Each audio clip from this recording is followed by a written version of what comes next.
Small and medium-sized businesses are the backbone of our economy. Welcome to the BackBone Small Business Podcast. My name is Dave Hatt, and I'm here today with Blake Houston, you're in LA somewhere. Blake, where are you at? I'm in Venice, Los Angeles, California, Venice. My happy place, my friend. I've been going there since I was 17, and I just love it there. So Nice. yeah, what do you do? So I'm a barber. I've been a barber by trade for about 10 years now. But my full-time job at this point is I'm a personal trainer. And during this COVID-19 thing, especially being in California, there's been lockdowns all over the place. So how's biz?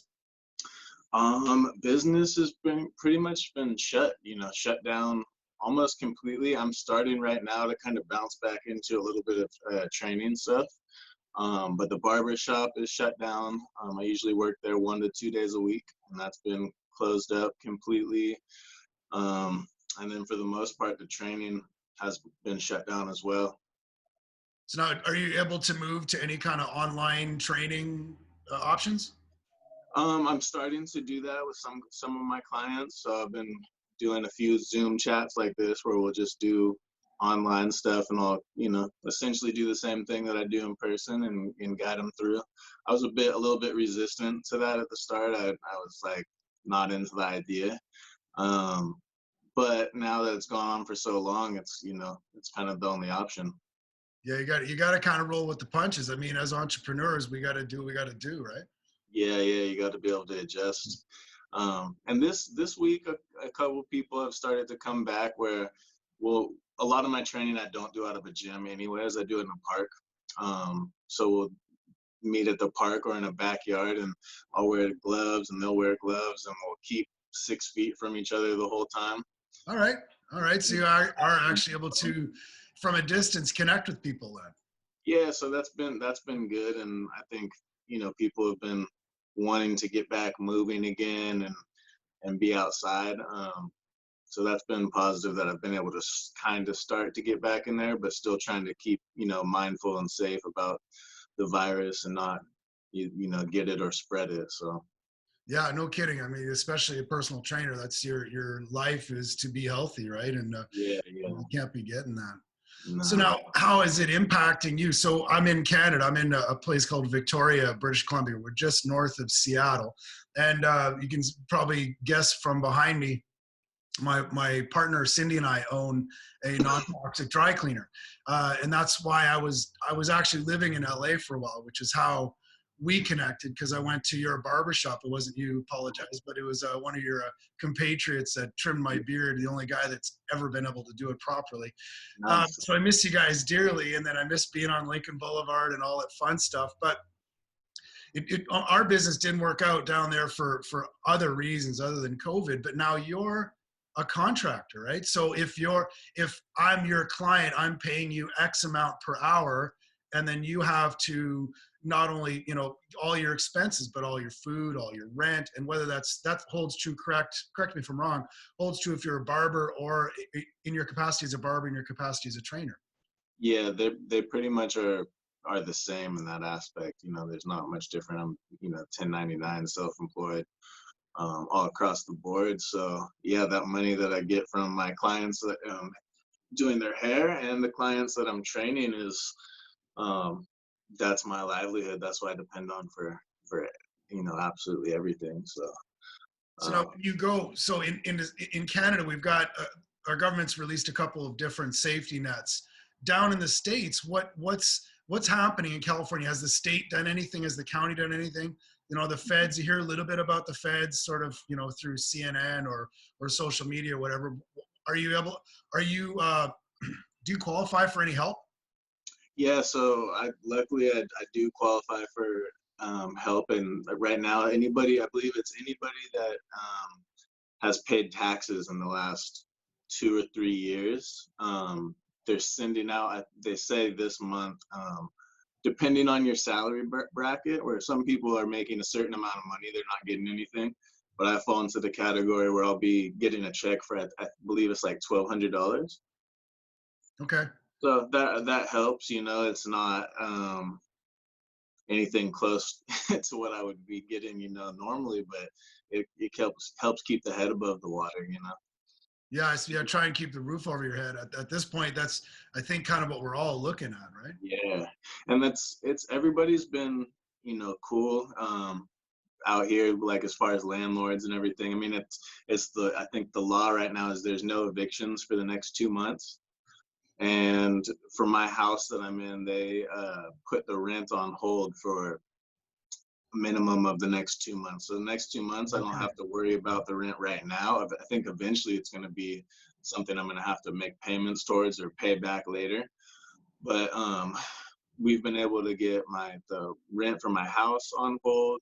The rent that I pay for the barber shop is on hold.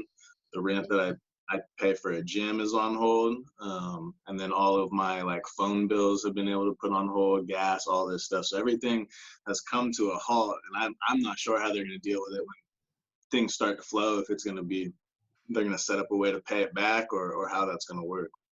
But it's been nice because it's not, I don't have that worry of like, oh, shit, I'm going to get evicted from my home, or they're going to shut the power off or anything like that. Yeah, I mean, the stress that one goes through when you're dealing with the fundamentals of living, day to day is crushing. I mean, you see it, amongst our homeless population, whether it's in California or here in BC. So yeah, to see that is something that makes me feel good that, my friends down in California are getting some relief on some level. It might not be for everybody and might not be perfect, but Right. In Canada, we've got a similar thing where they've got this emergency relief for individuals where they're given $2,000 per month. And, of course, with the exchange, that's like, I don't know, $5 American. But anyway, it's, $2,000 a month. So we get to like put the roof over our head and that kind of thing. So the government actually has really stepped up here, and it sounds like it's happening in California. Yeah, it's happening, and I think it's within sometime this month they're gonna actually just send a direct deposit into people's accounts. If you've paid taxes, I guess they have that information. They'll just shoot you a direct deposit. And I believe if you have kids, they send you an extra 500 per kid. So Okay. yeah. Well, that's good. That's good. I mean, because the tough. So, what are you experiencing, and when you chat with your friends who are business owners or contractors? I know you've connected me with the gentleman who owns the barbershop that you work at. So I'll be chatting with him. But what are you hearing on the street? How are people doing? Are they okay? What's the sense? Yeah, I think people overall they seem to be okay, but just everybody, all of my friends that are entrepreneurs and business owners just seem very, it's unsure, but they're kind of taking the approach of, okay, nobody knows what's going to happen or how this is going to play out. Like, we just got to stay day by day and, do what we can. And a couple of buddies of mine that own businesses have said that, the government aid there has been somewhat good and is helping them, keep everything afloat. So everybody seems to be, pretty good, but just not, unsure. And all of my friends are trying to stay out of their heads, and not create too much worry and just kind of stay day by day and just to accept the process of, this waiting game. Yeah, it sounds familiar. I just spoke with a friend of mine who's a fairly new realtor, actually, within the last year, and he's got deals in the pipeline that he's tying up, but then after that it dries right up. He's got nothing. And he's talking about forecasting potential mortgage foreclosures and that kind of thing. I mean, those kind of things are, I know, as you've said, people don't want to dwell on it, but it does play on people's minds, because like as you alluded to, odds are good you're gonna have to pay for the leeway you've been given, and we're in the same position. We're not going to have to pay back the government for the $2,000 a month. And I think that right, same down there, you don't have to pay that part back, but like all the rents and everything that's been put on hold to help us out, I believe that's all going to have to be paid back. Yeah, it's a trickle down. What I'm doing here is I'm connected to, I've got a cousin-in-law who's equivalent to a member of Congress in the States. He's a member of Parliament in Canada. And I'm going to be sending him, some of our feeds, but maybe we could look at doing the same thing as letting people know is what would you like to see? Is there anything more that you would like to see as an entrepreneur, as somebody who's a contractor? Um, for me right now, I'm feeling okay about everything that's being done. Like I'm not sure, what else, because I don't have any, brick and mortar or anything that I need to like necessarily pay rent on. So everything to me has been done pretty well. We'll see how long this all plays out, and then have a better idea of what I'll need at that point. But right now, I feel like everything's been handled pretty good, and I'm not in a heap of worry. I think everything. I'm going to be adaptable in all of this, basically. So whatever I need to do, I'm going to end up doing, and we'll see how it goes. Because I don't. It's when you start looking into what's going to happen, and how this is all going to play out, it just seems like nobody's has any clear answers or ideas. So I'm Yeah, just. you've echoed what I've heard repeatedly from entrepreneurs. I think we're all, and that's something that we all share. And that's why I wanted to do this podcast. This has started off as something else, but with COVID-19, it accelerated the production. And the idea that we chat with business owners and entrepreneurs, and it's what you're saying is echoing very across many different businesses where people are taking it one day at a time, positive outlook, don't want to dig too deep into the negative what ifs, because it doesn't really get you anywhere. And Right. if you've already got the courage to step out and be your own business person, then odds are good you've got the ability to think creatively and know that you're going to make it on your own. Yeah, that's what I feel comfortable with, is that I'll be able to hustle my way out of it one way or another, and then I don't have as huge of a stress with owning, like I said, like a brick and mortar. I don't own a gym, or I don't own a barber shop.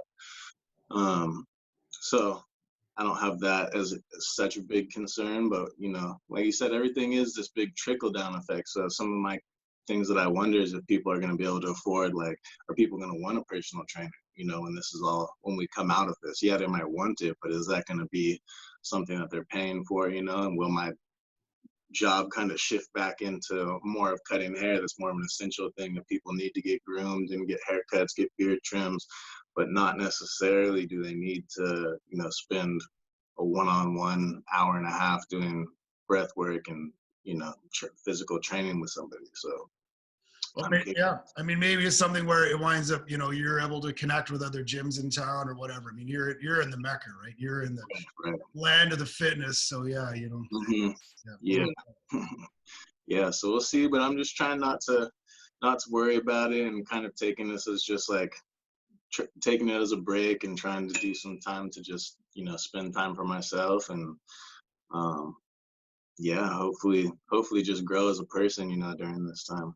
But Wow. that's been challenging as well. So It is challenging. What are some of the things you've done to try and do that?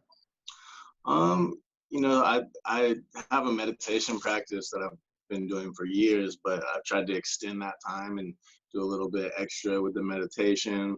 um stay good with my movement practice. I took a nice break from social media.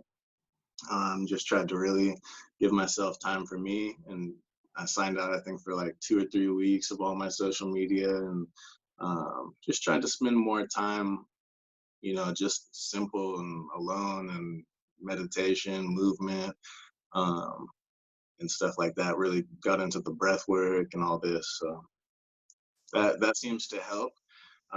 But some days you can only do so much of that. So some days you get caught in boredom, or going down strange YouTube holes. Yeah, I hear you. I hear you. Well, on that note, I think that's great information and great advice to end this episode of the Backbone. I thank you for your time, Blake. Thank you for picking up the phone when I called, and hopefully I'll be able to come down to my happy place in the not too distant future. Yeah, man. Hopefully this all blows over, and we bounce back, different but better. Hopefully, All that's right. the hope. Well, take care, Blake. Thank you for your time. Yeah, thanks, man. Appreciate it. Yeah.